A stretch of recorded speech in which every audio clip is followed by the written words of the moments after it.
మన ఓరుగల్లు ప్రజలకు మొట్టమొదట వాళ్ళ నమస్కారాలు తెలియజేస్తున్నా.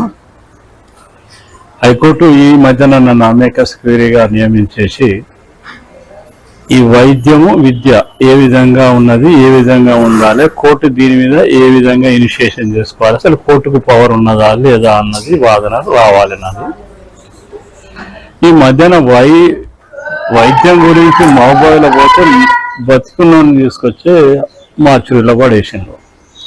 మరి అది విద్యా ఫెయిల్యూరా లేకపోతే వైద్యం ఫెయిల్యూరా అన్నది రేపు హైకోర్టు పరిశీలనలోకి వస్తుంది. ఎంత బేకారోడైనా కానీ, ఎంత మానవతా దృక్పథం లోపించినోడు కూడా బతుకున్నోని తీసుకుపోయి మార్చురీలు అయ్యాడు. వాళ్ళపై ఎంక్వైరీ చేస్తే ఏమంటానంటే పాక్కుంటే లోపలిపోయిన పురుగు లెక్క అన్న కాడికి వస్తుంది. ఇది అయితే వాళ్ళకున్న ఈ విద్యాలోపమా, ఆ విద్యనే వాళ్ళని ఈ విధంగా మా అమానుష రాక్షసత్వాన్ని పురుగొల్పుతుందా అన్నది ఇప్పుడు రెండు విషయాలు. యూనివర్సల్ ఎలిమెంటరీ ఎడ్యుకేషన్ అన్నది రాజ్యాంగ హక్కు.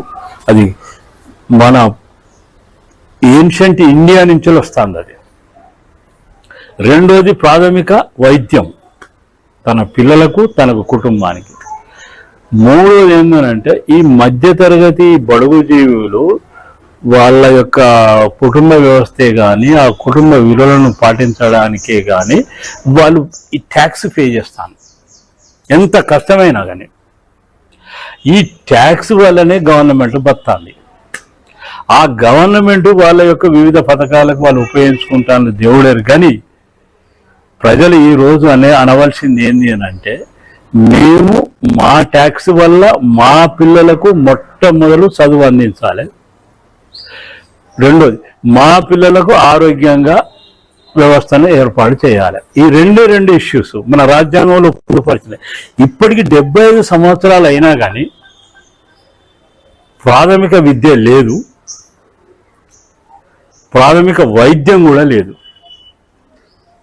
ఈ ప్రాథమిక వైద్యం లోపల పిల్లవానికి ఏ విధంగా అంటే మన యొక్క ఏన్షియంట్ ఇండియన్ యొక్క సిస్టాన్ని వానికి పొరవులు పెడితే, నేను ఒక మానవ సేవగా లేకపోతే నేను ఈ ఇన్స్టిట్యూషన్స్ అంటే ఈ యొక్క ప్రజల చేత నిర్మించబడిన ఈ యొక్క విశ్వవిద్యాలయాలు కానీ, స్కూల్స్ కానీ దీనిలో చదివినందుకు నేను ప్రతిఫలంగా వాళ్లకు కొంత నేను మేలు చేయాలనే భావన మన ఏన్షియంట్ ఇండియన్ సిస్టంలో ఉన్నది. దాన్ని లార్డ్ మెకాలే 1830లో వచ్చి ఏం చేసిండు అంటే మొత్తం తిరిగిండు. ఆయనకు విచిత్రం అనిపించింది. ఎవడ బెగ్గర లేడు, ఎక్కడ అడక తినే జాతి లేదు. ఇంకా మధ్యతరగతి జీవులు ఏంటంటే చిన్న చిన్న అంగడి పెట్టేసి తమ ఉత్పాదకాలను మార్చుకుంటానాయి. చిన్న చిన్న అంగళ్ళు, వీధి అంగళ్ళే కానీ, నెల రోజుల అంగళ్ళే కానీ, వారం రోజుల అంగళ్ళే కానీ ఎంత పకడ్బందీగా వాళ్ళు ఈ వస్తువు ఎక్స్చేంజ్ చేసుకుంటానంటే అంత ఎక్స్చేంజ్. ఆయన స్టన్ అయ్యిండు.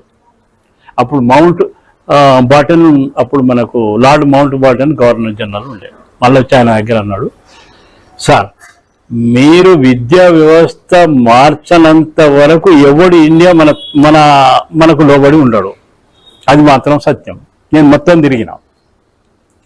మరి ఎట్లా చేస్తావు అని అంటే ఏమి లేదు, ఇది మనం హాఫ్ ఎడ్యుకేషనే పెట్టాలి, సగం విద్యను ప్రవేశపెట్టాలి. ఆ సగం విద్య వల్ల ఏంది అని అంటే వాడు ఈ సగం విద్యను మళ్ళీ దాన్ని సరి చేసుకోవడానికి ఉద్యోగానికి మన దగ్గరికి వస్తాడు. వాడు ఆ ఉద్యోగానికి వచ్చినప్పుడు ఏంది, టైం అంటూ బెల్ అండ్ బిల్, పొద్దున వస్తాడు, సాయంత్రం టక్కన వెళ్ళిపోతాడు. వాడు అది ఎందుకు వస్తాడు అంటే తను ఈ సగం చదువులో కోల్పోయిన శక్తికి, తన యొక్క ఆర్థికంగా మానసికంగా కోల్పోయిన శక్తికి ఇక్కడ రికవర్ చేసుకోవడానికి ఉద్యోగానికి వస్తాడు.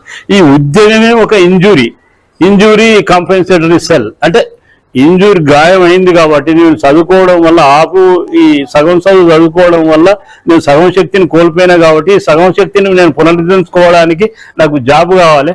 ఈ జాబ్ అన్నది ఒక కాంపెన్సేటరీ, అంటే దీన్ని పునరుద్ధరించుకోవడానికి ఉన్న జాబే కానీ సేవ కాదు అన్నది ఇన్బిల్ట్ చేయడానికి ఆయన చేసేస్తాడు. అదే వ్యవస్థ వాస్తవంగా ఇప్పుడు మీ దృష్టికి తీసుకురావద్దు, కానీ ఆనాడు ఈ బ్రిటిష్ వ్యవస్థలనే ఈ బారిస్టర్స్ చదివిండు. వీడెవడు మన తక్షశిల నలంద విశ్వవిద్యాలయాలు ఎవడు చదవాలి. ఈవెన్ గాంధీ అనుకోండి, ఈ ఉద్యమకారులు అనుకోండి, మనకు స్వతంత్ర ఉద్యమకారులు అనుకోండి, ఎవరైనా కానీ ఈ లార్డ్ మెకాలే పెట్టిన సగం చదివేది. ఈ సగం చదువు ఎక్కడ? ఇంగ్లాండ్లో. అయితే వీళ్ళకి ఏంది అని అంటే, అది ఈ సగం చదివినా కదా మనకు కూడా ఉద్యోగం కావాలన్న తృష్ణ వీళ్ళకి పుట్టింది కాబట్టి భారతదేశ స్వతంత్రం అని లార్డ్ మౌంటన్ దగ్గర బేరం ఆడేసి తీసుకున్నాడు. కానీ ఎవ్వరు కూడా, ఏ పల్లెటూరు కూడా ఇక్కడ ఉద్యమం చేయాలని ఎవ్వరు రాలే. ఇది ఒక విధమైన స్థిగ్రత. ఇది ఇప్పుడు కోర్టు దృష్టికి తీసుకుపోవాలి. మేము ఉద్యమకారులము, మేము స్వతంత్ర ఉద్యమం నడిపింది. ఎక్కడ నడిపింది? ఎవరు నడపలే. ఈ స్వతంత్ర ఉద్యమం అంతా లార్డ్ మౌంట్ బెటానే గారు సగం చదివిన చదువులే వీళ్ళు. ఆ సగం చదివిన చదువులకు ఏం కావాలి? వీళ్ళకి ఉద్యోగాలు కావాలి. ఈ పొలిటికల్ ఉద్యోగాల కోసం దీన్ని స్వతంత్రాన్ని తీసుకొచ్చేసి చేసింది. కానీ అది వాళ్ళకి వాడు సర్వనాశనం చేసింది కాబట్టి వాళ్ళు పోయే పరిస్థితిలో ఉన్నారు కాబట్టి వీళ్ళకి గొప్ప చెప్పింది తప్ప వీళ్ళతో స్వాతంత్ర ఉద్యమం చేసేసి మన భారతదేశాన్ని బాగుపరచాలని ముచ్చటలేదు. ఇప్పుడు రావాలి అది.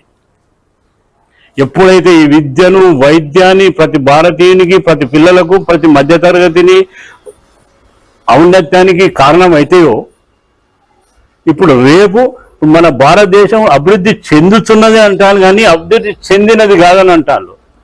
రేపు అభివృద్ధి చెందిన దిశగా వైద్యం రెండు కనుక వస్తే అభివృద్ధి చెందిందనే దీనికి ఒక ప్రోటోకాల్ ప్రపంచ స్థాయిలో రాగలదు. కానీ ఇంకా అభివృద్ధి చెంది 70 సంవత్సరాల నుంచి ఇంకెన్ని రోజు చెందుతుంది అభివృద్ధి? ఎందుకు చెందుతలేదంటే రెండేదో దూరం చేస్తాను. 80% యొక్క సామాన్య జీవికి విద్యను దూరం చేస్తాను, వైద్యాన్ని దూరం చేస్తాను. మేము మనగానం స్వాతంత్ర ఉద్యమంలో పాల్గొన్నాం అని ఈ రాజ్య హక్కు మాదే అని దానిలో పెడతాను. ఈ యొక్క దీనికి బలయ్యేది ఏంది అని ఎవరు అంటే అది జూలియస్ సీజర్ అని రాసిన షేక్స్పియర్ రాసిండు. దానిలో సిసిరో ఏమంటాడు? ఆయన రోమన్ సెనేటర్. ఈ యొక్క మన రాజ్యాంగం లోపల ఉన్న వ్యవస్థను అంటే వాస్తవంగా రాజ్యాంగం తయారు చేసింది ఎవరు? వాళ్ళు రాసింది కాదు. అది మన ప్రతి భారతీయుల లోపల ఇన్బిల్ట్ అయి ఉన్నది. ఎవరు అంటారు అంటే నాని పాల్కివాలా ఎప్పుడైతే ఈ యొక్క పార్లమెంటు కొన్ని చట్టాల ద్వారా, అమెండ్మెంట్ పవర్ల ద్వారా రాజ్యాంగాన్ని మార్చడానికి వచ్చిందో ఆయన బరాబర్ వాదించేసిండు నాని పాల్కివాలా. ఆ నాని పాల్కివాలా ఏం చేసిండంటే, అరే మీరు రాజ్యాంగం ఎవరో తెచ్చింది కాదు, ఆ రాజ్యాంగాన్ని మార్చే హక్కు నీకు లేదు. అయితే నువ్వు ఏమందంటే పార్లమెంటేరియన్ కాబట్టి మేము ప్రజల ద్వారా ఎన్నుకున్నాను అంటారా. కానీ వీధి పీపుల్ అన్న 3 అక్షరాల యొక్క సంయుక్తము వీధి పీపుల్ అన్నది ఈ పార్లమెంటు ఎన్నుకున్న ప్రజలు కాదురా. అట్లనే అది at the time of proclamation of independent India, ఆ టైంలో మనం ఇండిపెండెంట్ ఇండియా వచ్చిన ప్రజలు కూడా కాదు వీధి పీపుల్. వీధి people it begins from ancient India and continuous ever long. వీధి పీపుల్ అన్న 3 అక్షరాల యొక్క సంయుక్తము అప్పుడు నాని పాల్కివాలా చెప్పేసాడు. అప్పటి నుంచి వచ్చేసింది రాజ్యాంగాన్ని మార్చే హక్కు పార్లమెంటుకు లేదు అని. దాన్నే బేసిక్ స్ట్రక్చర్ అని. అంటే బేసిక్ స్ట్రక్చర్ అంటే మన దానిలో రూల్ ఆఫ్ లా, ప్రియాంబుల్, తర్వాత judicial interpretation, rule of life, ఈ 4టిని మార్చే శక్తి ఎవరికి లేదని ఆయన తీసుకొచ్చాడు. అది నాని పాల్కివాలా కేరళైట్. ఆయన 40 సంవత్సరాలు పోరాడి ఈ రాజ్యాంగాన్ని మనగడలోకి తెచ్చింది. ఈ జరిగి ట్యాక్స్ చేసేటోళ్ళు ఎవరైనా కావచ్చు. రేపు ఆయన పేరెంట్ కాకపోతే ఆయన మనవడి పేరెంట్ కదా, ఆయన కొడుకు పేరెంట్ కదా, ఎవరైనా పేరెంటే కదా. మన మధ్య తరగతి అయితే ఫ్యామిలీని వదిలి దూరం పోయే ముచ్చట్లేదు. ఒకప్పుడు న్యూటన్ శాస్త్రం కూడా యాపిల్ సూత్రైంది, apple never falls apart from tree నుండి యాపిల్ దూరం ఎందుకు పోదు అనేది వాళ్ళకి న్యూటన్ గారికి వచ్చింది. సరే ఎందుకు పోదు అని అంటే అరే కాదురా నువ్వు తల్లి నుంచి కొడుకు కూడా దూరం పోదు. అతనే ఎంత సింపుల్ గా చెప్పిందంటే యాపిల్ కూడా దాని చెట్టు దాని తల్లి కాబట్టి తల్లి దూరం పోదురా, మరి నువ్వు ఎందుకు పోయినావురా అని ఉల్టా. ఈ అమ్మ నువ్వు నన్ను కవర్ చేయడానికి కానీ అసలు నేను కనుక్కుంటానని భూమికి గురుత్వాకర్షణ శక్తి కనుక్కున్నానని ఆ రోజుల నుంచి మనం న్యూటన్ బడికి పోయే వ్యక్తి కాదు. ఇప్పుడు మన విద్యా వ్యవస్థను కూడా ఏదో చదువు చెప్తాను కదా. చదువు అంటే ఏంటంటే మ్యాథమెటిక్స్లు కానీ ఒక మైండ్ని ఇగ్నిషన్ చేయాలి.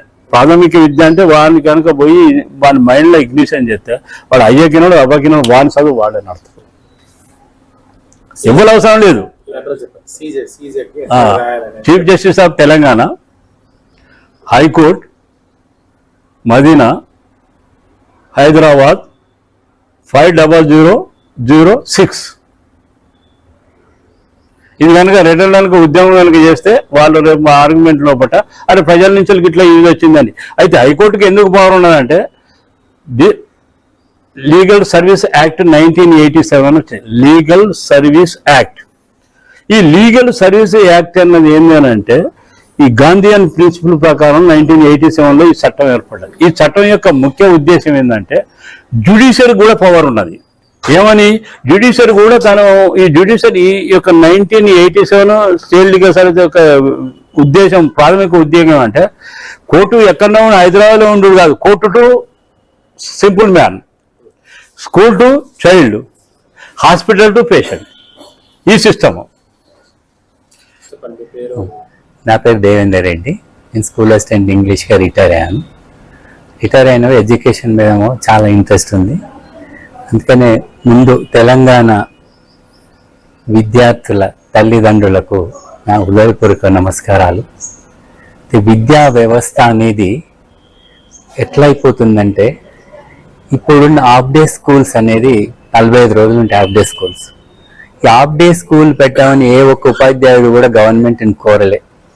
ఏ ఒక్క డిప్టీ డిఓ కానీ డిఓలు కానీ హాఫ్ డే స్కూల్ పెట్టామని ఏ అధికారులు కూడా కోరలేదు. కానీ ఇది ఎప్పటి నుంచో 1835 నుంచి కొనసాగింపబడుతుంది. అంటే అది బ్రిటిష్ రూల్. అంటే ఇంకా మనం బ్రిటిష్ రూల్ అనే ఉండి మన పిల్లల్ని ఇప్పటికే ఉన్నదే 220 వర్కింగ్ డేస్ గవర్నమెంట్ స్కూల్లో. మనలో ఈ 45 డేస్లో సగం రోజులు అంటే ఎన్ని రోజులు, ఇంకా 22.5 వర్కింగ్ డేస్ వెళ్ళిపోతున్నాయి. అంటే చేసేది ఎంత అంటే 199.5 డేస్ మన వర్కింగ్ డే చేసేది. అంటే సంవత్సరానికి 190 రోజులు చదువు చెప్తే ఆ పిల్లగానికి చదువు ఎలా రావాలి అనేది పెద్ద క్వశ్చన్. ఎందుకంటే ఇప్పుడు కానీ మన బడిలో మంచి ఇన్ఫ్రాస్ట్రక్చర్స్ ఉన్నాయి, మంచి చెట్లు చేమ మంచి ఉన్నాయి. ఈ హాఫ్ డే స్కూల్లో మధ్యాహ్నం 12 గంటలకు వెళ్ళిన విద్యార్థి సన్ స్ట్రోక్ తోటే అని చాలా ఇబ్బంది పడతారు. మనం ఎట్లా మిడ్ డే మీల్ పెడుతున్నాం, తింటాడు టీచర్లు వాళ్ళకు వచ్చింది ఆ పిల్లోనికి ఎక్స్ట్రా కరిక్యులర్ యాక్టివిటీస్ చెప్పి తర్వాత లైబ్రరీ హ్యాబిట్ చేయొచ్చు, యోగా హ్యాబిట్ చేయొచ్చు. ఇంటర్నల్ గా వాళ్ళ చేతులు ఉంటారు కాబట్టి వాళ్ళకు ఒక డిసిప్లిన్ కూడా వస్తుంది. ఇప్పుడు బయట పోతే ఏమైతే వాడు ఏం పనులు చేస్తుందో తెలుస్తలేడు బయట పోయి. అయితే ఆ పిల్లోడు ఏంటంటే 12 తర్వాత ఎక్స్ట్రీమ్ ఫ్రీ అయిపోతున్నాడు. ఆ ఎక్స్ట్రీమ్ ఫ్రీ అయిపోట్లా కూడా అన్ని చాలా ఇల్లీగల్ పనులు కూడా చేస్తానికి ఆస్కారం ఉంది. అందుకనే ప్రభుత్వాన్ని కోరేది దయచేసి ఈ హాఫ్ డే స్కూల్ అనేది రద్దు చేయండి.